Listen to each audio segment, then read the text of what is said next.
Hi weavers, నేను మీ doctor Askari ఎండి యునాని. నా clinic వచ్చేసి హైదరాబాద్ నాంపల్లిలో ఉంటుంది. ప్రతిసారి నేను చెప్తాను, నేను మగవాళ్ళ సమస్యలకు చూస్తుంటానండి. అంగస్తంభన సమస్య, శీఘ్రస్ఖలనం, ప్రీమ్యాచ్యూర్ ఎజాకులేషన్, సెక్స్లో అసంతృప్తి, గట్టితనం, అంగంలో గట్టితనం లేకపోవటం, గట్టితనం ఒకవేళ ఉన్నా కూడా మన పార్ట్నర్కు సాటిస్ఫై అయ్యే వరకు సెక్స్ చేయలేకపోవటం, అలాగే సంతాన వైఫల్య సమస్య. అంటే పెళ్లి చేసుకొని 1, 2, 3, 4, 5 ఇయర్స్ సంతానం లేదు. దాంతో బాధపడేవారు, అంగస్తంభన సమస్యతో బాధపడేవారు, శీఘ్ర ఎస్కలనం అనే సమస్యతో బాధపడేవారు. దీనికి శాశ్వత ట్రీట్మెంట్ ఉంటుంది. యునానీలో వనమూలికలతో సైడ్ ఎఫెక్ట్లు లేకుండా పర్మనెంట్ 3 to 6 మంత్లు పర్మనెంట్ ట్రీట్మెంట్. మళ్ళీ మళ్ళీ మందులు వాడాల్సిన అవసరం లేదు. ఒకసారి మందులు వాడితే మళ్ళీ మోర్ దాన్ 50 ఇయర్స్ దాటిన తర్వాత నా దగ్గరికి వస్తారు. అప్పటి వరకు మీకు ఈ సమస్య ఎందుకు వస్తుంది అని ఇవాళ మనం మాట్లాడుకుందాం. అంగస్తంభన, ఈ రాయిలాగా నిలబడే అంగం దూదిలాగా మెత్తగా ఎలా అవుతుంది? దానికి కారణాలు ఏంటి? మనం చేసిన తప్పులేంటి? మనం ఇప్పుడు చేసుకున్న తప్పులేంటి? ఇప్పుడు కూడా చేస్తున్న తప్పులేంటి? ఇవాళ తెలుసుకుందాం. అంగస్తంభన సమస్యకు ముఖ్య కారణం ఏంటంటే, ముందు అంగం గురించి మనం కొంచెం తెలుసుకోవాలి. ఈ అంగం అనేది ఒక బుగ్గ లాంటిది, ఒక బ్యాలూన్ లాంటిది. దీనికి బ్లడ్ ఆర్గన్ అంటారు. అంగానికి బ్లడ్ ఆర్గన్. దీంట్లో బ్లడ్ ఫుల్గా నిండినప్పుడే అంగం లావుగా, గట్టిగా, రౌతులాగా అవుతుంది. అంగంలో బ్లడ్ రాకపోవడానికి కారణాలు ఏంటి? దాంట్లో ఫుల్ ఫ్లెజ్ ఎరెక్షన్ రావట్లేదు అంటే దాంట్లో బ్లడ్ రావట్లేదు. బ్లడ్ రాకపోవడానికి కారణాలు ఇవాళ తెలుసుకుందాం. ఒక్కటి ఏంటంటే కొలెస్ట్రాల్, అంటే అంగం వైపు కొలెస్ట్రాల్ బాగా ఇటు ఈ వెజల్స్తో కొలెస్ట్రాల్ కూడుకుపోవటం వల్ల కూడా అంగం వైపు రక్త ప్రసరణ సరిగా సాగదు. అలాగే మన బ్రెయిన్లో ఎప్పుడు స్ట్రెస్ ఉండడం వల్ల, స్ట్రెస్ ఉన్నప్పుడు మన బ్రెయిన్లో కొన్ని కెమికల్స్ బ్రెయిన్లో అంటే సీక్రెట్ అవుతుంటాయి. అడ్రినలిన్, నార్ అడ్రినలిన్ అని ఇవి ఏం చేస్తాయంటే అంగం వైపు రక్తం వెళ్ళకుండా ఆపుతుంటాయి. ఈ కెమికల్స్, ఈ హార్మోన్ ఏం చేస్తుంది, అంగం వైపు రక్తం వెళ్ళకుండా ఆ రక్తానికి ఆపే వరకు ఇటువైపు ఫుల్ ఫ్లెజ్ ఎరెక్షన్ రాదు. అలాగే ఎక్సెస్గా మస్టర్బేషన్, బాగా స్పీడ్గా మస్టర్బేషన్, ఫోర్స్గా మస్టర్బేషన్ చేసే వాళ్ళల్లో కూడా ఇక్కడున్న వెజల్స్ కుచించుకోపోతాయి, షింక్ అయిపోతుంది. కాటన్ బట్టలు నీళ్ళు వేస్తే ఎలా అవుతుంది. అలాగే షుగర్ ఉన్న వాళ్ళు, డయాబెటీస్, అడ్వాన్స్ షుగర్ ఉన్న వాళ్ళలో కూడా ఇక్కడ ఉన్న వెజల్స్ కుచించుకుపోవడం జరుగుతుంది. అలాగే సిగరెట్ స్మోకింగ్ చేసే వాళ్ళల్లో కూడా నికోటిన్ ఉండటం వల్ల కూడా వాళ్ళ వెజల్స్ కూడా కుచించుకుపోయి అంగం పూర్తి స్థాయిలో స్తంభించదు, గట్టిపడదు. అలాగే కొన్ని మందులు, మెడికేషన్స్, బీపీ కోసం వాడే కొన్ని మందులు, బీటా బ్లాకర్స్, అవి అంగానం వైపు రక్తం వెళ్ళే రక్తానికి ఆపుతుంటాయి. బీటా బ్లాకర్స్ ఉంటారు దానికి.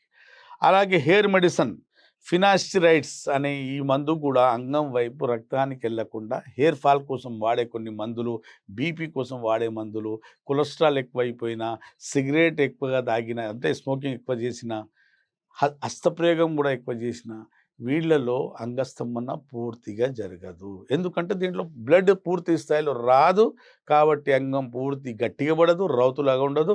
పెనిట్రేషన్ చేసినా కూడా సెక్స్లో ఎంజాయ్మెంట్ ఉండదు, మెత్తగానే ఉంటుంది, తొందరగా డిశ్చార్జ్ అయిపోతుంది. అంగం మెత్తగా ఉన్నప్పుడు ఇక్కడ ఉన్న లాకింగ్ సిస్టమ్ కూడా అంటే ఫుల్ ఉండదు కాబట్టి మన వీర్యం వెళ్ళకముందే తొందరగా మెత్తబడుతుంటుంది. ఆ భయంతో ఇంకా తొందర చేస్తుంటాడు పేషెంట్. ఆ భయానికి కూడా ఇంకా తొందరగా వెళ్ళిపోతుంది. ఇది ఒకటి కారణం. రెండో కారణం ఏంటంటే టెస్టాస్టెరోన్ హార్మోన్, అంటే అంగానికి గట్టిగా పెట్టే హార్మోన్, మన మజిల్స్కి స్ట్రెంత్ మెయింటైన్ చేసే హార్మోన్, మన కోరికలను పుట్టించే హార్మోన్, మేల్ హార్మోన్ టెస్టాస్టెరోన్ అనే హార్మోన్ తగ్గిపోవటం వల్ల అంగంలో స్తంభన రాదు. ఒకటి మాత్రం గుర్తుంచుకోండి, మీరు ప్రేక్షకులకు చెప్పేది ఏంటంటే, ఇక్కడ మన బాడీలో టెస్టాస్టెరోన్ హార్మోన్ తగ్గిపోతే మనం వేగర 100 mg తిన్నా కూడా అంగంలో స్తంభన రాదు. ఈ మధ్య చిన్న వయసు వాళ్ళు కూడా మా దగ్గర సార్ 34, 35 ఏజ్లో కూడా సెక్స్ హార్మోన్ తగ్గిపోయి మా దగ్గర చాలా మంది వస్తున్నారు. సార్ టెస్టాస్టెరోన్ తగ్గిపోయింది, కామ కోరికలు లేవు, అటువైపు మనసు పోవట్లేదు, మా ఆవిడ పెళ్ళైంది సార్, సెక్స్ గురించి నెల వరకు కూడా సెక్స్ చేయట్లేదు, నేను ఆ కోరికలే కలగట్లేదు, ఆ గట్టితనం రావట్లేదు, అంగం పూర్తిగా స్తంభన లేదు, ఇవన్నీ సాటిస్ఫై లేదు సార్ నా లైఫ్‌లో అని మా బిజినెస్ బాగానే ఉంది, డబ్బులు బాగానే ఉన్నాయి. కానీ పడక సుఖం లేదు సార్, సంసార సుఖం లేదు సార్. మేము ఇబ్బంది పడుతున్నాం, బాధపడే అనేటోళ్ళు ఉన్నారు, వస్తున్నారు చూయించుకుంటాను. కానీ చాలామంది సిగ్గుతో, బిడియంతో రావట్లేదు. వాళ్ళకి కూడా సమస్య ఉంది. చాలామంది మాకు ఫోన్‌లు చేస్తారు. కానీ వచ్చేది దాంట్లో 10% మంది వస్తారు. వాళ్ళందరికీ సమస్య ఉన్నట్టే. కానీ సిగ్గుబడి రాకుండా నేనేమంటానంటే, జ్వరం వస్తే డాక్టర్ దగ్గరికి ఎలా ఎళ్తారో, ఇప్పుడు కళ్ళలో అంటే కళ్ళు చూపు తగ్గింది, కళ్ళద్దాలు తీసుకుంటానికి వెళ్తాం. ఈ మన వినికిడి తగ్గింది, ఎక్కడెక్కడన్నా మిషన్ తీసుకుంటానికి వెళ్తాం భార్యతో. అలాగే ఈ సమస్యకు కూడా భార్యతో లేకున్నా ఒక్కడు వచ్చినా చూయించుకొని ట్రీట్మెంట్ చేసుకుంటే సెక్సువల్ సమస్యకు శాశ్వత నివారణ ఉంటుంది. టెస్టోస్టెరాన్ హార్మోన్ తగ్గడానికి కారణాలు ఏంటి అంటే కంటిన్యూస్లీ బ్రెయిన్ మీద స్ట్రెస్ ఉండటం, ఫ్యామిలీ స్ట్రెస్, బిజినెస్ స్ట్రెస్, వాడికి ఎగ్జామ్ స్ట్రెస్, ఏదో ఒకసారి సెక్స్లో ఫెయిల్ అయిపోతే మళ్ళీ సెక్స్ చేస్తానో చేయలేను అని బాధపడుతుంటాడు. ఫియర్ ఆఫ్ ఫెయిల్యూర్, ఒక్కసారి ఫెయిల్ అయినా సెక్స్లో ఫెయిల్ అయినందున మళ్ళీ ఫెయిల్ అవుతాననే భయంతో మళ్ళీ అంగం లేవు, స్ట్రెస్ హార్మోన్స్ మళ్ళీ మళ్ళీ వస్తుంటాయి. ఇవన్నీ ప్రాబ్లమ్స్ ఉంటాయి. అలాగే ఓబెసిటీ, అతి బరువు ఉండటం వల్ల కూడా, కొలెస్ట్రాల్ ఎక్కువ అవటం వల్ల కూడా సెక్స్ సమస్య రావచ్చు. టెస్టోస్టెరాన్ హార్మోన్ తగ్గిపోవడం జరుగుతుంది. పిట్యూటరీ గ్లాండ్లో సమస్య ఉన్నా కూడా సెక్సువల్ హార్మోన్స్ తగ్గిపోతాయి. మన టెస్టికల్లో అట్రాఫీ ఉన్నా కూడా, ఏమైనా ఇన్ఫెక్షన్ ఉన్నా, టాక్సిసిటీ ఉన్నా కూడా సెక్స్ హార్మోన్స్ తగ్గిపోతాయి. అప్పుడు అంగస్తంభన తగ్గుతుంది. మా దగ్గర ఇప్పుడు బ్లడ్ సర్క్యులేషన్ పెంచేసి ఆర్టీరియోజెనిక్ ఈడీ కోసం మంచి మందులు, ఇటువైపు ఫుల్ ఫ్లెజ్ వచ్చే మందులు ఉన్నాయి. లోకల్గా పెట్టే మందులు, ఓరల్ మెడికేషన్తో అంగం వైపు రక్త ప్రసరణ 100% సాగించే మందులు ఉన్నాయి. అలాగే టెస్టోస్టెరాన్ నేచురల్గా ఏ ఇంజెక్షన్ లేకుండా, ఏ జెల్ లేకుండా, ఏ క్యాప్సూల్ లేకుండా, ఏ సైడ్ ఎఫెక్ట్ లేకుండా మళ్ళీ బాడీలో నార్మల్గా మన మేల్ హార్మోన్ టెస్టోస్టెరాన్ హార్మోన్, అంగానికి స్తంభింపజేసే హార్మోన్, మన అంగానికి రౌతులాగా చేసే హార్మోన్, కామ కోరికలు పెంచే హార్మోన్ మళ్ళీ నార్మల్ యునాని మందులతో, హర్బల్ మెడిసిన్తో ఏ సైడ్ ఎఫెక్ట్ లేకుండా పెంచుకోవచ్చు. మళ్ళీ కామ కోరికలు, మళ్ళీ సెక్స్ జీవితం హాయిగా గడుపుకోవచ్చు. మళ్ళీ నా దగ్గర రావాల్సిన అవసరం లేదు. ఒక్కసారి ట్రీట్మెంట్ తీసుకుంటే మళ్ళీ వృద్ధాప్యంలోనే వస్తారు, 50 దాటాకే వస్తారు. మళ్ళీ చెప్తున్నాను నేను, మా దగ్గర యునానిలోనే శాశ్వత నివారణ, పర్మనెంట్ సొల్యూషన్ సాధ్యపడుతుంది. ఈ నెల నేను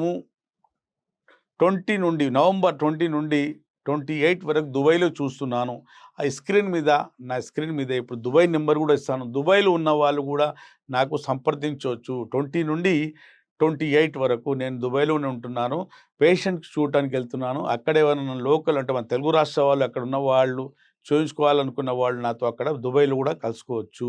ఈ నెల అంటే నవంబర్ 20 నుండి 28 వరకు అక్కడ ఉంటున్నాను. ఈ అన్ని సమస్యలకు యునానిలో అంటే అంగస్తంభన సమస్య, శీఘ్రస్ఖలన సమస్య, కామ కోరికలు తగ్గిపోయినా, పెనిస్లో ఏమైనా కర్వ్ వచ్చినా, లేకుంటే పెనిస్ సెన్సిటివ్గా మారినా, ప్రీకం వచ్చినా, సంతాన వైఫల్య సమస్య వచ్చినా, ఈ అన్ని సమస్యలకు యునానిలో శాశ్వత ట్రీట్మెంట్, పర్మనెంట్ సొల్యూషన్ ఉంటుంది. ఈ ట్రీట్మెంట్ కోసం అంటే సక్సెస్ఫుల్ ట్రీట్మెంట్ కోసం మాతో సంప్రదించవచ్చు. ఇప్పుడు నేను మీకు దుబాయ్లో ఉన్న వాళ్ళు అక్కడ కూడా సంప్రదించవచ్చు, ఇక్కడ ఉన్న ఉభయ తెలుగు రాష్ట్రాలు ఉన్న వాళ్ళు సంప్రదించవచ్చు. అప్పటివరకు మీకు సెలవు. డాక్టర్ అస్కరి, ఎండి, యునాని.